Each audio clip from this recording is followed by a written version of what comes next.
ang talumpati. Nagkataon lamang na hindi ko mahindian ang mga nandito na mga organizer para ibaba ang mga buhaya sa Kongreso. Hindi ako representante ng kababaihan. Senior citizen. Talagang hindi halata. Citizen. Age is nandito ako ngayon bilang 70 years old ako. Lugi na yung papatay. Ayan po, may mga paparating po tayo, Kapitana. Okay. Lugi yung papatay sa akin ngayon dito dahil overstaying na ako. 70 years na ako ngayon. Ito ang sasabihin ko sa inyo kung bakit ako ay namamahinga na lamang. Noon ng magandang buhay. Bakit? Alam niyo ba kung bakit? Bakit? Isa-isa inyo! Ano yun? Kung paano itinayo ang batas ang pambansa. Nung itinayo yan ay nung nagkaroon ng EDSA Revolution, nandito na kami. Hanggang sa marami pang 1987 at marami pang iba, nandito na kami. Sa dami ng umupo na mga Speaker of the House of Representatives ang ating at hindi nyo na itatanong. Ano yun? Ang inyong lingkod ay dito lamang nakatira. Diyan lang kami sa tabi ng batas ang pambansa. Diyan sa tabi ng DSWD sa ilang-ilang street. Kami ay mga squatter. Simulan sa poll na tinayo ang batas ang pambansa na yan.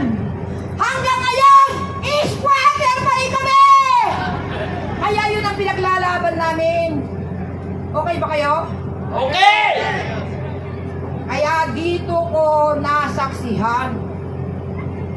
Marami nang lumipas na mga presidente.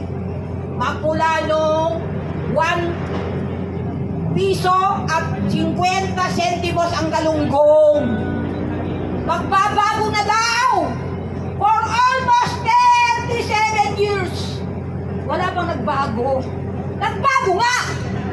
Hindi sa ikabubuti ng mga Pilipino! Tama!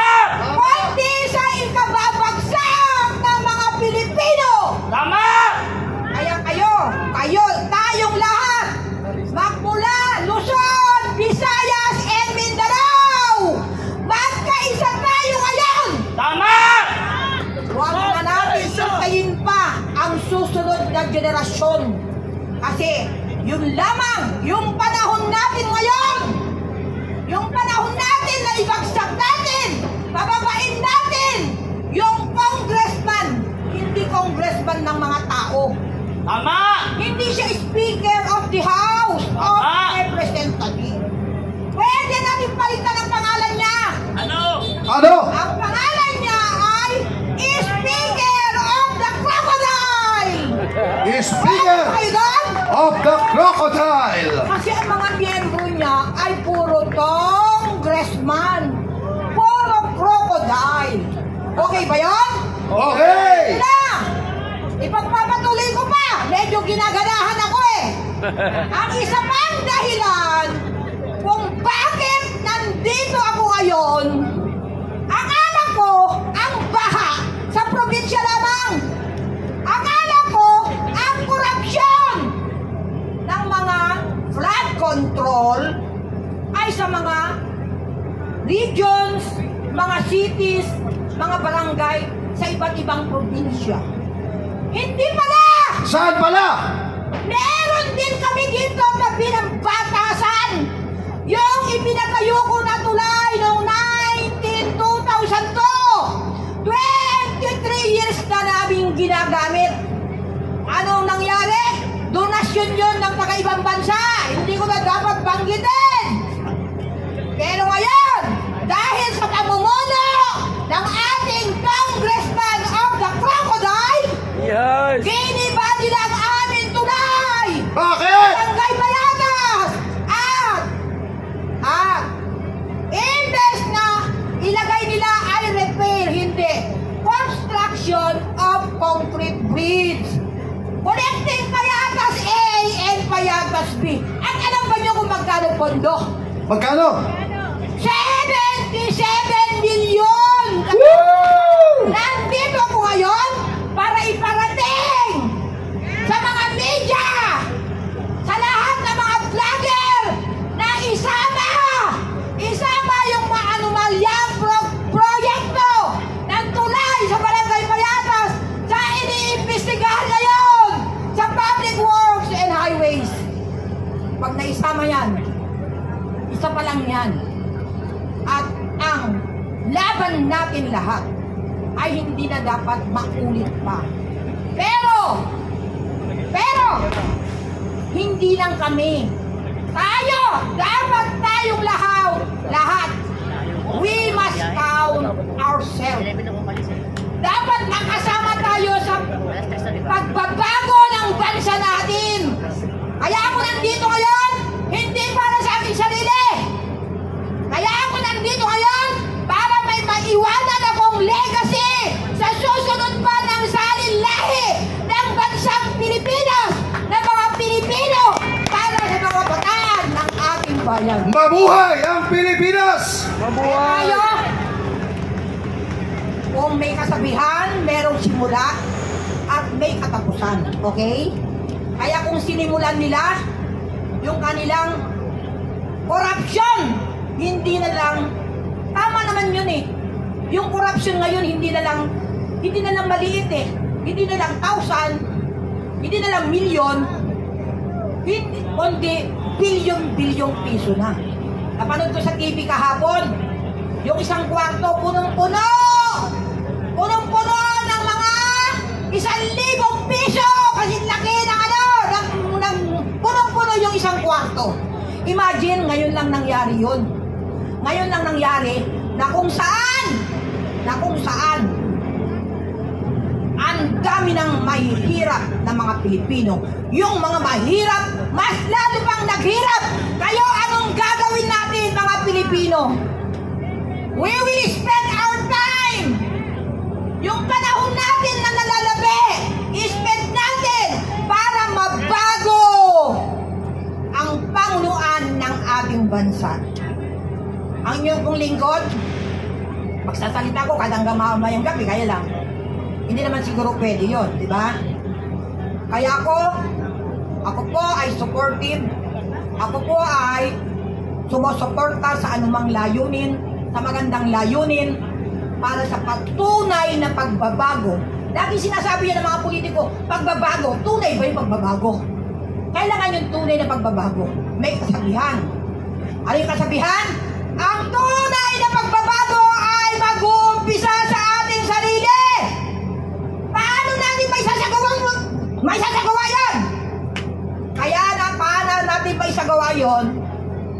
Pag dumating ang eleksyon, tayo ay pipili ng tamang tao na maglilingkod sa atin.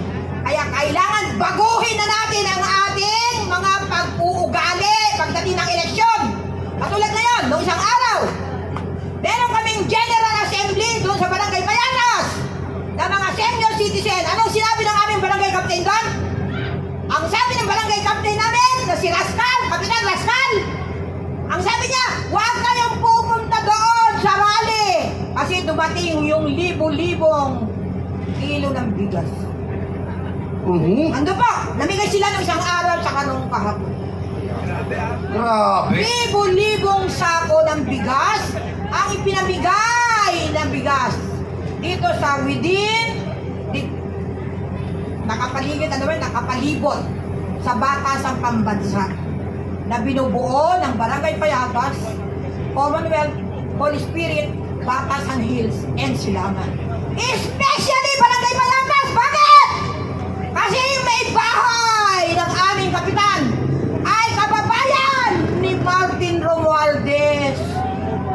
Lugi siya. Kaya after election, nagpunta yung buong grupo niya doon sa Leyte para kumubra ng kanilang anong kinubra nila? Siyempre yung corresponding na katumbas na bayan o pondo na ibinigay ng Tingog Party List. Okay ba yun? So, marami pa kayong malalaman. Kaya lang, medyo mag-stop na muna ako pero sana na-encourage ko kayong lahat. Sana yung mga makakapakinig at makakanood ng ating social media mula Luzon, Visayas, and Mindanao. Lalong-lalo na yung mga nandun sa kanayunan dahil lingid sa inyong kaalaman. Ako rin ang Pangulo ng Integrated Product Marketers Association of the Philippines na kung saan yung mga mangangalakal, yung mga nagtitinda, wala silang representative dyan sa Kongreso na kung saan noong ipinatupad yung party list, wala naman tunay na magre-represent sa mga mahihirap na katulad natin. Yun lang po. Maraming salamat. Patnubayan tayo ng buong may kapal na maibigay sa atin yung ating minimit. Maraming salamat po! Isang mandirigma! Kapitana Texon from Tayabas! Isang bagsak! Alakbakan! Halos yung tapang ng mukha ko at sa tapang ng aking pagkatao, umiyak talaga ako. Dahil nakita ko yung aking mga kasama, alam nyo ba? Halos wala silang naisalbang mga damit. Lahat ng damit, lahat ng gamit, walang naisalba. Nakakaawa talaga. Dahil lang sa dahil lang sa mga magnanakaw at yung kinakamkam ang pera natin. Doon talaga nakakatuwa sila. Kakatuwa sila, ang sarap patayin. Alam nyo ba yon? Kasi alam nyo sa bawat tao na lumapit nun sa akin, kahit mga kapitbahay ko na talagang lumubog ang sa kaawang sitwasyon. Na sinasabi pa nga nagpapasarap. Tapos yung iba, halos mapakan, nagkakatulakan.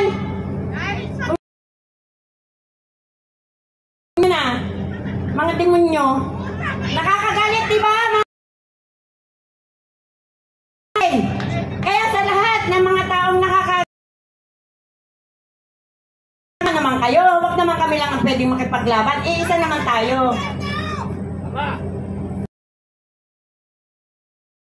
Sumama kayo sa amin. Huwag naman tayo magtulog-tulog. Ay, kaya nyo yan. Hindi. Kaya natin silang palabasin at bibig ang kanilang mga ninakaw sa atin. Tama!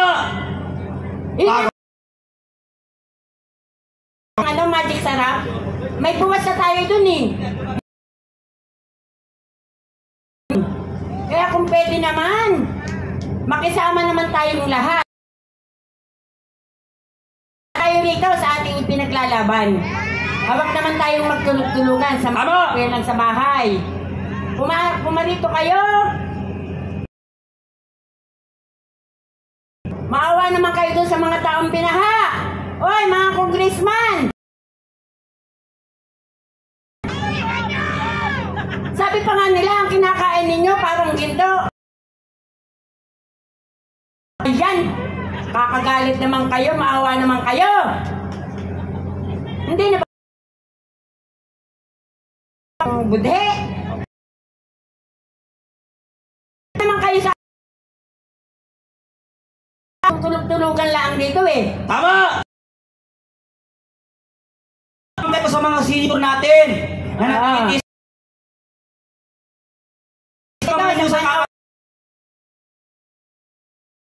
lang po makisama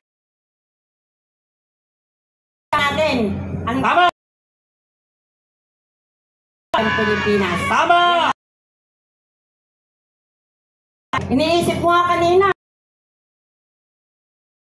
na parang wala na akong pwedeng sabihin kundi sa upuan. Napaupo lang po kayo.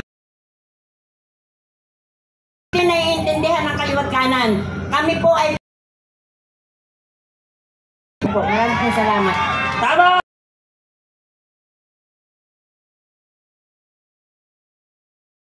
Abanting utak hipon na paatras. Ang talumpati. At sino pa ba ang gustong magsalita ng kanilang saloobin laban dito sa ating harapan? Sinariyan lang po ang ating kalaban na nagtatago sa loob na hindi natin alam, kahit tayo'y nagsasalita dito, ay patuloy pa rin. May nagtanong dito kung ilan ba daw ang kongresista ng Pilipinas. Ay hindi ko binilang, basta alam ko mga natin to. Ilan na tayo? 1, 2, 3, 5,000. Kaya natin 300 kongresista. Kaya yan. Okay. Traffic enforcer pa ako dito ah. Sino po ang gustong magsalita, maglabas ng kanilang saloobin? At para wag po kayong mahiya, ilabas nyo po ang inyong saloobin. Mahirap pag kinimkim, baka takihin ka sa puso. Lalaban tayo hanggat may pag-asa pa. Habang may pag-asa, may buhay pa. Kaya habang nandito kayo, hindi tayo aalis hanggat hindi sila tumutugon sa ating panawagan. Ang ating panawagan, paalisin si Martin Romualdez! Paalisin si Martin Romualdez! Paalisin si Martin Romualdez! Paalisin si Martin Romualdez! Paalisin! Paalisin si Martin Romualdez! Ibalin ang pera ng taong bayan! Tama! Habang nagsasalita tayo, hindi natin alam na sa loob, ganun pa rin ang ginagawa. Patuloy pa rin ang maniobra kung paano magnakaw ng pera ng bayan. Tama! Kaysa gawin mo yan, sagutin mo. Pumunta ka dito sa iyong tamplado, sagutin mo ang panawagan ng taong bayan kung paano at kung ano ang solusyon mo sa mga tanong at tinaing ng taong bayan na lubhang naapektuhan sa pagnanakaw ng gobyernong ito. Tama? Alam niyo po, tayo nandito habang sila naroon sa loob. Ang sarap ng buhay, naka-aircon. Hoy, mahiya naman kayo. Kami nagbabayad ng kuryente nyo. Taong bayan, mahiya naman sana sila. Habang tayo ni electric fan, hirap na tayo paganahin kasi baka tumaas ang bill natin. Habang sila, ang sarap ng buhay, naka-aircon. Si ate na putulan pa ng kuryente dahil sa pagnanakaw ng ating mga congressman. Kasi kung walang kurap, walang mahirap. Tama! Dahil may kurap, kaya mayroong mahirap. Pero sino ang kurap? Si Martin Romualdez ang nagpasimuno ng lahat ng nakawan sa gobyerno. May napansin ako, attorney. Hindi, wala ka bang napansin? Kanina ko pa napapakyat ka dito. Dito na ako kasi nagmamadyan ako eh. Mukhang wala ako nakitang media. Sana yung GMA, pati ABS-CBN, pati TV5, at 25 net, at mga bayaran ng mga yawa na yan siguro, no? And, parang SMN lang nakita ko rito media eh. GMA! Bayad na ba kayo? ABS! Bayad na ba kayo? TV5! Bayad na ba kayo? Blackout ang media kasi fake news.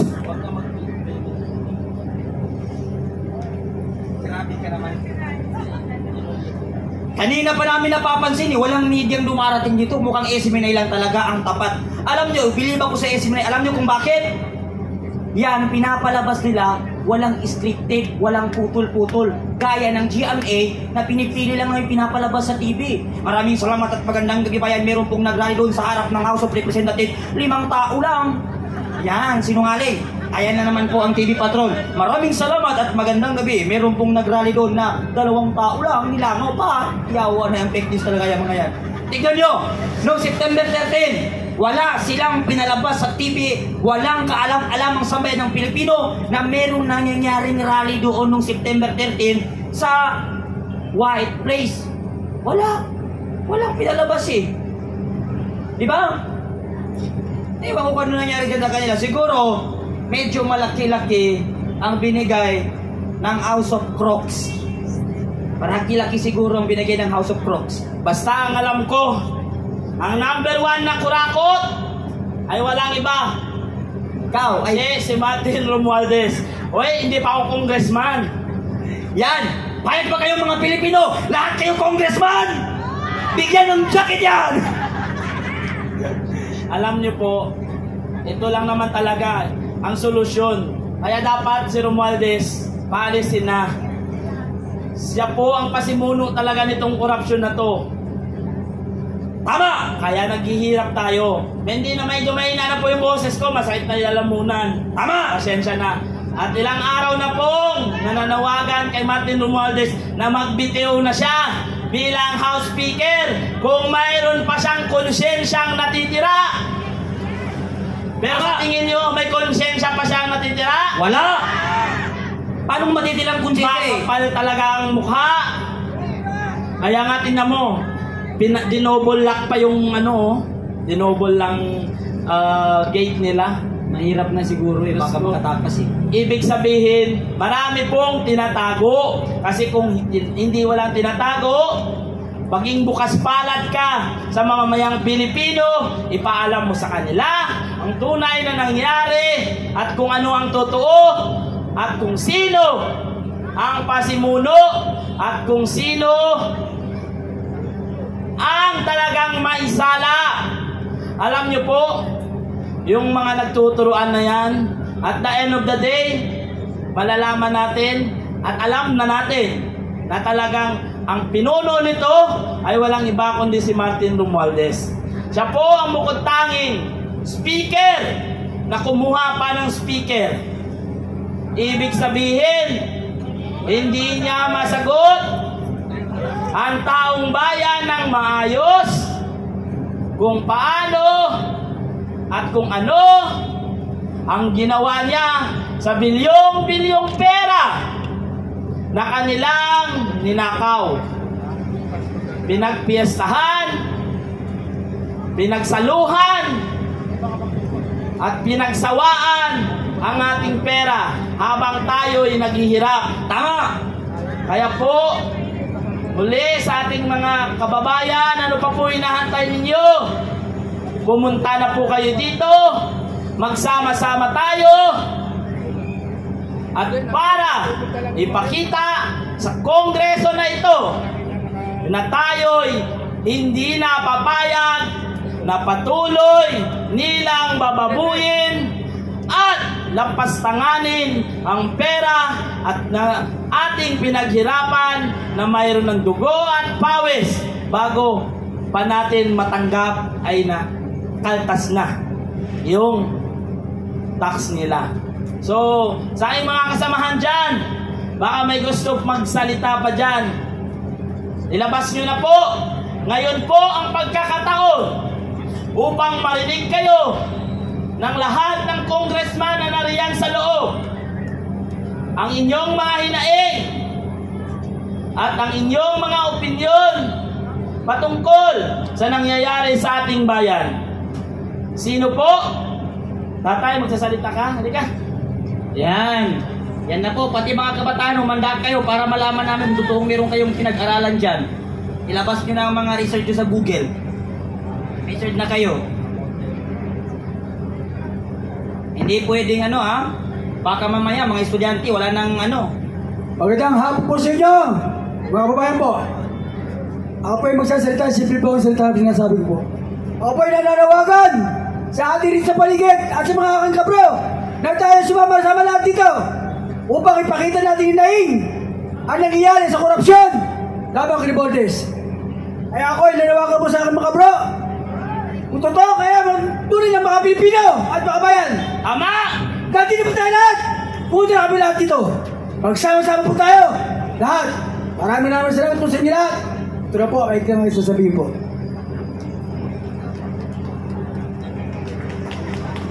Okay. Mula naman po sa sektor ng TNBS Taguig, magsasalita po dito sa ating harapan. Kuya, ayan na, sandali lang po.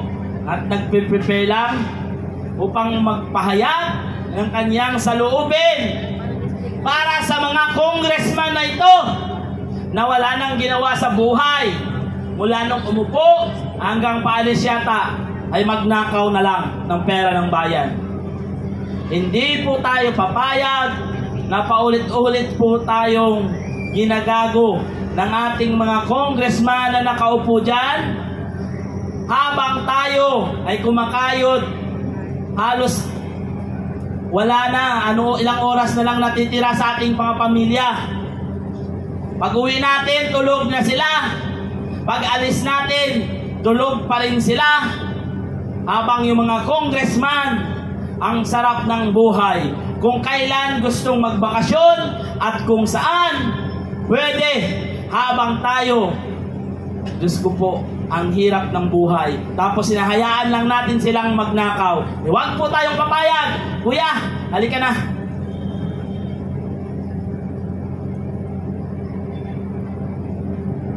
Ayan, palakpakan naman po tayo dyan. Mapagpalang hapon po sa ating lahat. Tinatawagan ko po ang nagre-represent ng TNVS ng ating kalsada. Kami po ang bumubuo. Kung kayo po ay may mga page o mga network, kung kayo po ay gustong magmotor, kung kayo po ay gustong umangkas, kung kayo po ay gustong sumakay na mapabilis, kami po yon. Hindi ko na po papakita yung mga nasa likod dahil ayaw nilang matanggal. So, ako na lang. Ako po, si Bonifacio Dacles.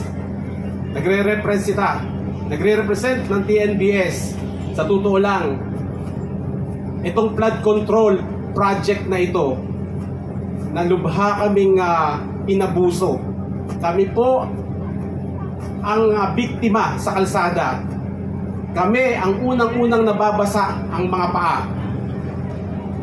Kami ang unang-unang napapasma dahil sa baha na ginawa ng mga congressman na ito.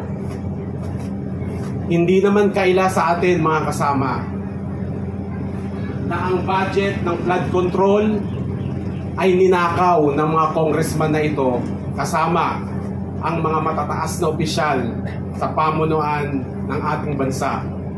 Tingnan mo katabi mo, tanungin mo, nagbabayad ka ba ng buwis? Ano sabi?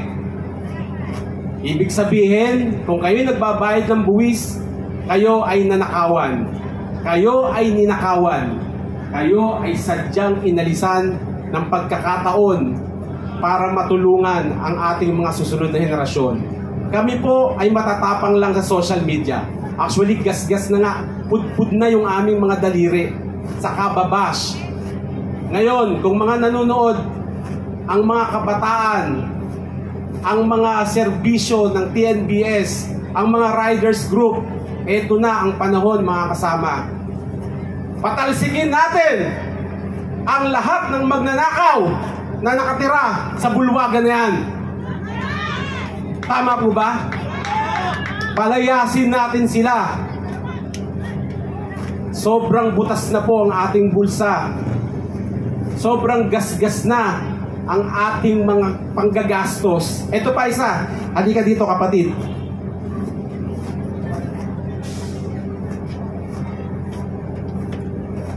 tingnan ninyo kami.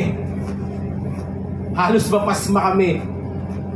Halos mapasma kami sa baha na araw-araw naming dinadaanan.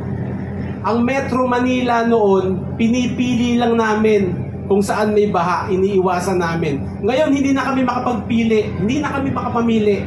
Ito na lang yata ang hindi binabaha eh. Kailan kaya babahain ng bulwagan na to? Ha?